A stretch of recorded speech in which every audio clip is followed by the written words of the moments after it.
Hello everyone, myself Ashish Desai, Assistant Professor, Mechanical Department. Today we are going to discuss here the pressure measurement.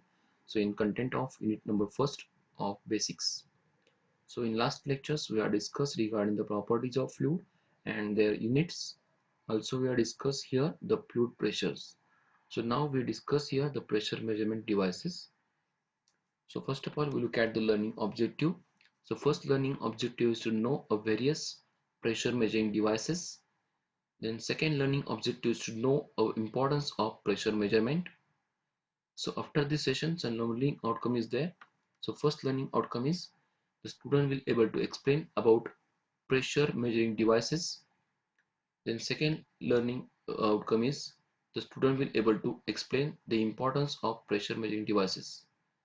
So first of all, we look at the classification of the pressure measuring devices are first is the manometer, second is the mechanical gauges. So these are the two divided parts.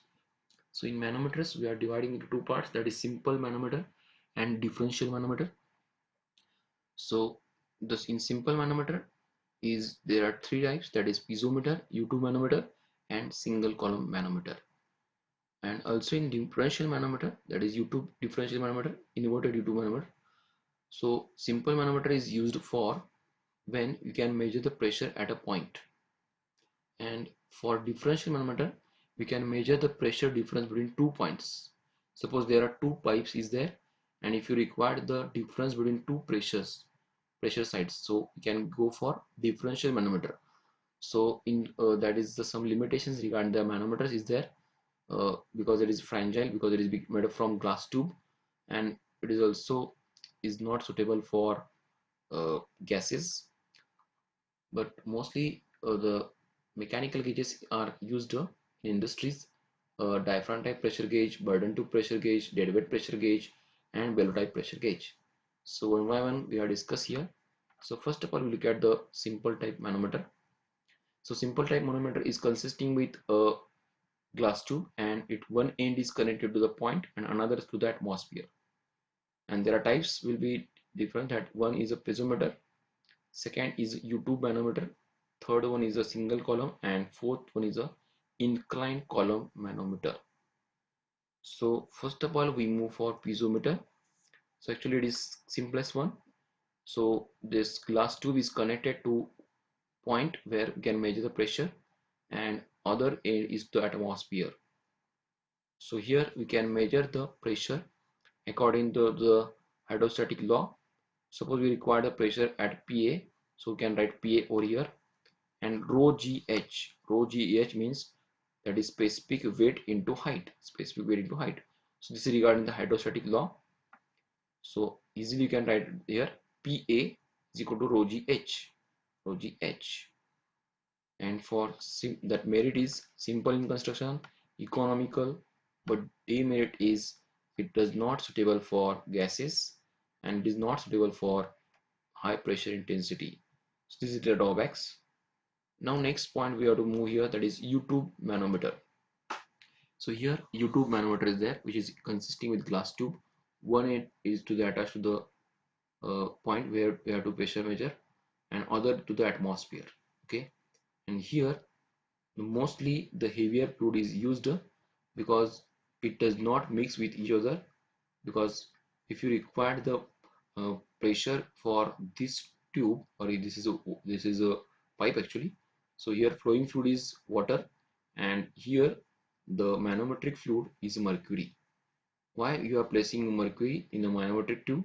Because it has a low that we can say low viscosity, low surface tension. It does not stick to the glass tube. Also it does not, you can say, immiscible, does not mix with each other. So this type of characteristic is there, and it is heavier one. So that's why we can take it is a at the manometer site. So here principle is only that we can uh, maintaining the column levels, and according to that we can measure the pressures. So here we can write the equation for this gauge pressure. So this is called as gauge pressure. When it is called as gauge pressure, actually uh, when you measure the pressure, above the atmospheric level, that is called as gauge pressure. So here the rho g, so for this fluid, so this blue color, so it is water, and this red color is mercury we are considering here, and here the A is the datum line.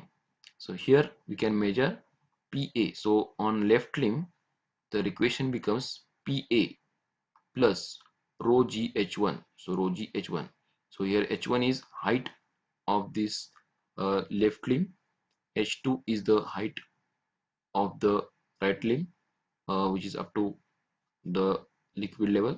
So this is regarding the basics, and then we have to write the relation. So for relation for left column we can write PA plus rho g h1. So as like that in a piezometer, PA plus rho g h1. Rho g means for this fluid we can use rho g h1.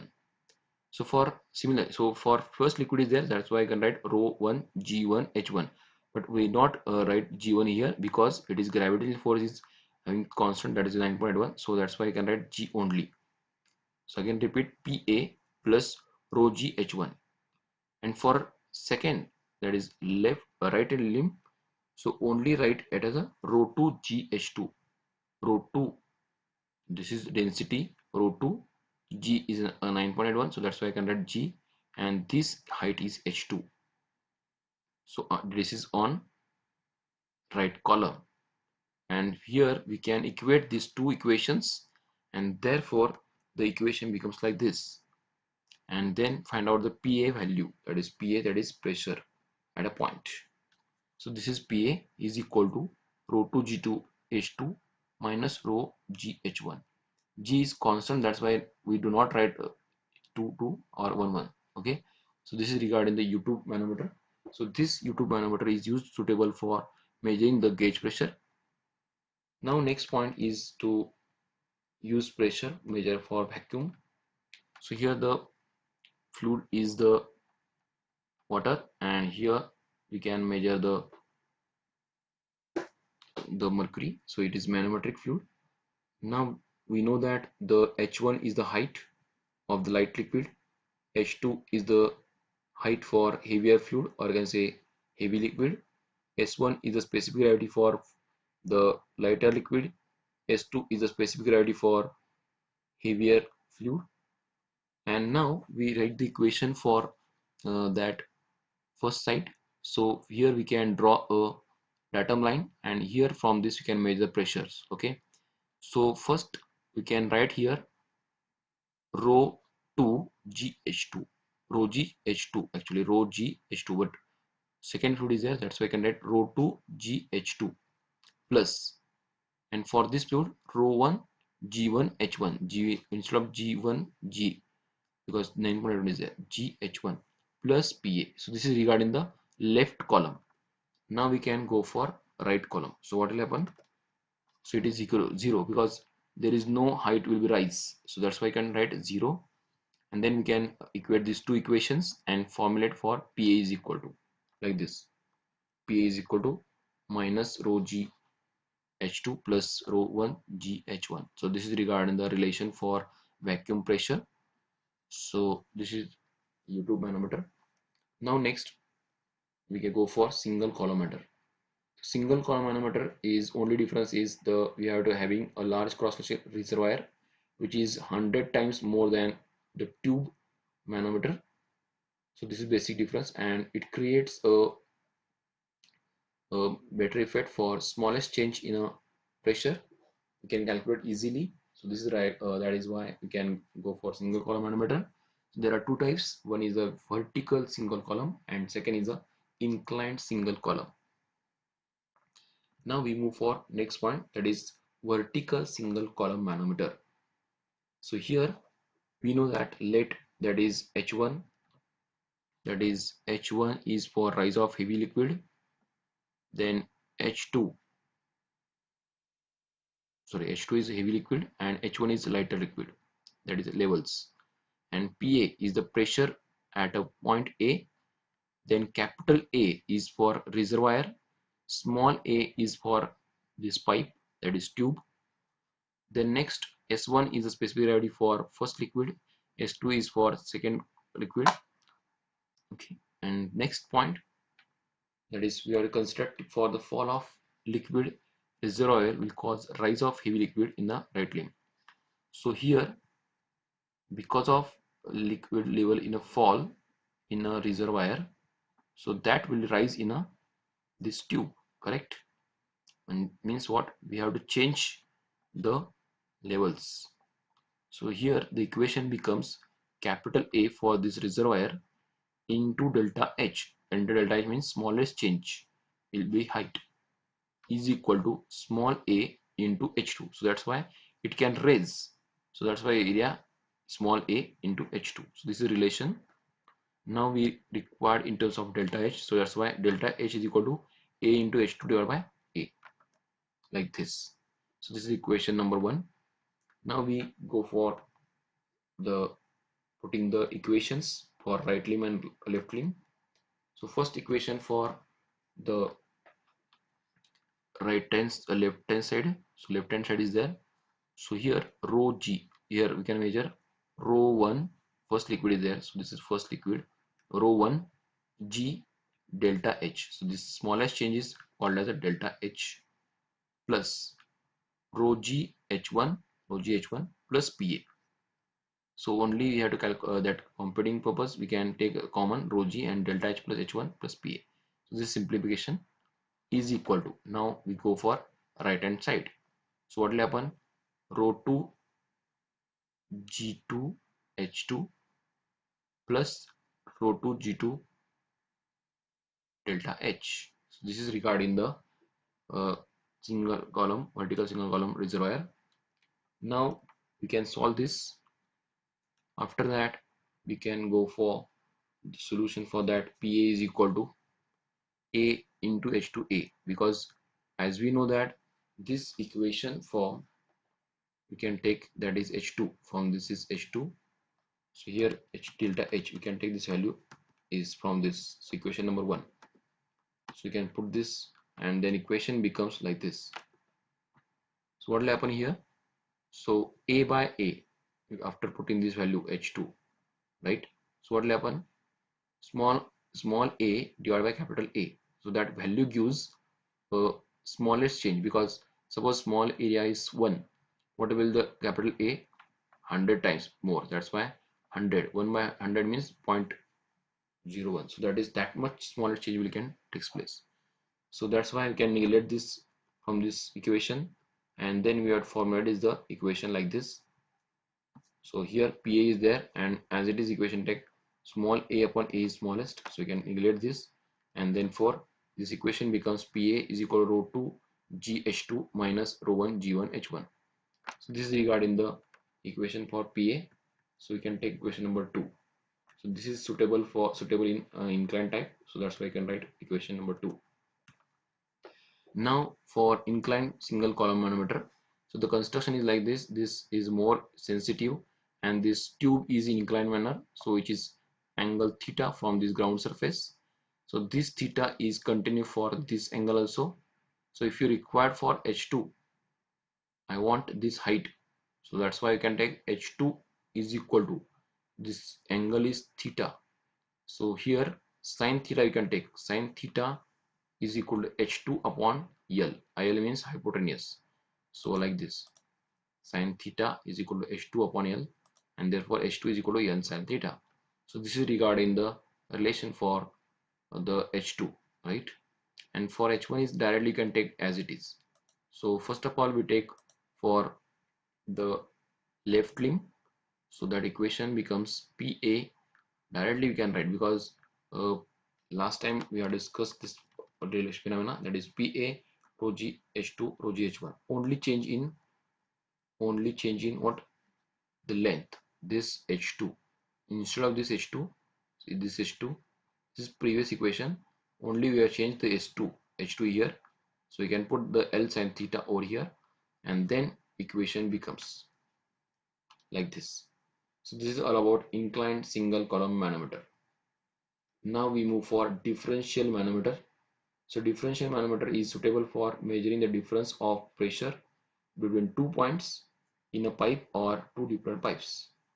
So this is a specialty of differential manometer, and the types of differential manometers are U-tube differential, inverted U-tube differential. So when you can use U-tube and inverted U, suppose if you're having two liquids which is lighter one, and at the manometric it is containing heavier one, because heavier fluid is preferred for U-tube manometer, U-tube differential manometer. So while changing the that these two fluids, according to that it can be deflected, and from that we can establish the equations and formulate the pressure relations and find out the pressure over here. So this is regarding the U-tube differential manometer. But in case of inverted U-tube manometer, so where you can use, actually suppose heavier fluid is there, so that time we can require the pressure. So this heavier fluid we can place between A and B, and here we can place lighter liquid. Okay, so this type of arrangement we can do here, and this is called as inverted U-tube differential manometer. The next point we move for the characteristics of manometric fluid. So here clearly mentioned that the two pipe is there. So here two pipes, here also two pipes. So here water is flowing continuously. Only the manometric fluid is static one, right? So that characteristics required. So here the shaded red lines indicates that the heavier fluid. So which property is required? That is low viscosity. Low viscosity is required. Low surface tension. Liquid should have high boiling point. So high boiling point and should not get vaporized. So high boiling point is there. It requires, as well as it does not vaporized. Then it requires high density, or you can say maximum specific gravity. Then the liquid does not stick to this glass tube. This property we fulfill, then only you can select as a manometric fluid. Manometric fluid means which is containing in a manometer. Okay, and here the pipe is there, so there the fluid will be flowing from one station to another station. Then we move for next characteristics for the next point, that is U-tube differential manometer. So in that there are two parts. We first will discuss when two pipes are at different levels. So here the two pipes are there. So this is PA and PB, the pressure points here, and this is at two different levels. So first of all we construct this figure. According to, we can relate the right limb and left limb. So here we can take for left limb first. So this is liquid, so we can take rho 1 g. So this is specific gravity, and height is h plus x, and plus pa. So this is regarding the left limb. And for right limb, this liquid is containing different velocity, different density. That's why I can take rho 2 gh plus what, their second liquid is there, so we can take rho 2 gy, rho g y actually, but the liquid is different, so that's why you can take 2 plus pb. So here pb is there, plus pb. So this is regarding the relation for two pipes at a different lengths. Now we can simplify for pa minus pb. So equation becomes pa minus pb is equal to like this. Now we move for when the pipes at same level. So pipe is at same level means A and B. So this A and B is at same level. So this is at different level, but same level means this like. So this is the A and B. So A and B are same level. Now we can calculate for equations. So here rho G H, for right hand side you can take rho G H plus rho G X plus PB like this is equal to rho 1 G, sorry, rho 1 G H plus X, right, height you can take directly, H plus X plus PA, and that equation becomes PA minus PB like this. So only change here, there are the pipes at different level and pipes at same level. So according to your, we can check and construct these relations. Now we move for inverted U-tube manometer. So here already we discussed this actually. the 2 points which are connected here. So this 2 point means here flowing fluid is there, and at the top of the side there are other liquid is there. So there are three liquids or same liquid we can offer here, but here this liquid is manometric liquid is different. Okay, so here we can suppose we want a pressure for mercury, so it is not suitable for this U-tube differential manometer, but you go for inverted differential manometer. Inverted means it is invertedly directed. So mercury is placed at A and B, and air, or you can say water, is placed and in that between regions. So directly we can get the value of the pressure, right? So this is relation. So how it calculates? So here PA.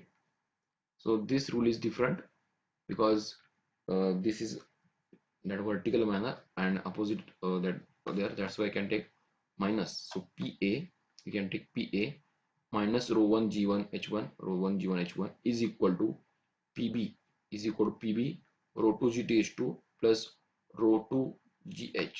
So this is relation for inverted U-tube differential manometer. So here we can place water and lighter fluid is the gases. So likewise you can take arrangement. If you place gas at that side and water if you take at that side, what will happen? The water is comes in a that tube. So this is the characteristics for the manometric fluid. Now we move for the next slide, that is the mechanical gauges. So mechanical gauges is consisting with elastic element and which can if deflects under the action of applied forces, and this moment will be operate at a pointer on graduated scales. So it can contains of applied pressure within that pointer will be graduated scales. So there are types, that is diaphragm type pressure gauge, burden tube pressure gauge, and bellow type pressure gauge. So here we first of all we look at this burden tube pressure gauge. So here the tube is there which is bent, and this circular arc is there. One end is fixed to the where the pressure is measured, and other is connected as shown in figure over here. The fixed end is attached over here, and when the applying the pressure at from this tube, it should be revolve, or you can say it should be meshing with each other, and the pointer will be goes on deflecting, which is on calibrated scales. So this is regarding the burden to pressure gauge. So it look like this. So we can insert this. This is fitted into pipe. Directly you can measure the pressure. So this is the methodology for measuring the burden to pressure gauge. So it is also suitable for high pressure measuring devices. Okay, so likewise we can go for this. So in a case of burden to pressure gauge, the material is phosphorus bronze, right? So the tube is phosphorus bronze. Whenever this elliptic, also it is having elliptical shapes. So this tube is having elliptical shapes. So whenever the pressure will be increases, so that should be expanded, and this link, so this adjustable link is activated, and therefore this will be meshing with this gear, that is pinion and that sector, and therefore the pointer will be deflected like this. So this is regarding the burden to pressure gauge. Now we know that the different ranges will be available for burden to pressure gauge. So according to your usage, you can use the that ranges for the measuring the pressure of flare. Okay, so this is the regarding the burden to pressure gauge. Now we move for the next point, that is called as diaphragm type pressure gauge. So as we know that this is consisting with diaphragm. So this diaphragm is consisting within thin plate, and which is in a, that circular shapes with this edge. When pressure is applied from this end, so that's why it should be deflected, and then the pointer will be deflected. So here this is the most of the applicable part for this diaphragm type pressure gauge, and here it is consisting with a flat or unconcreted as well as metallic. Then it is small in size, medium size also available, and it is used for measuring the slurry materials. Okay, so it can withstand with high pressure, but some disadvantage is there. so it does not prevent about the shock and vibrations. So this is regarding the diaphragm type pressure gauge. Now next is for bellow type pressure gauge. So bellow is the elastic that element, so that can be longitudinally and collapsible member, so that can change the pressure whenever applied inside the that yellow gauge. So this will be moves and it should be formed.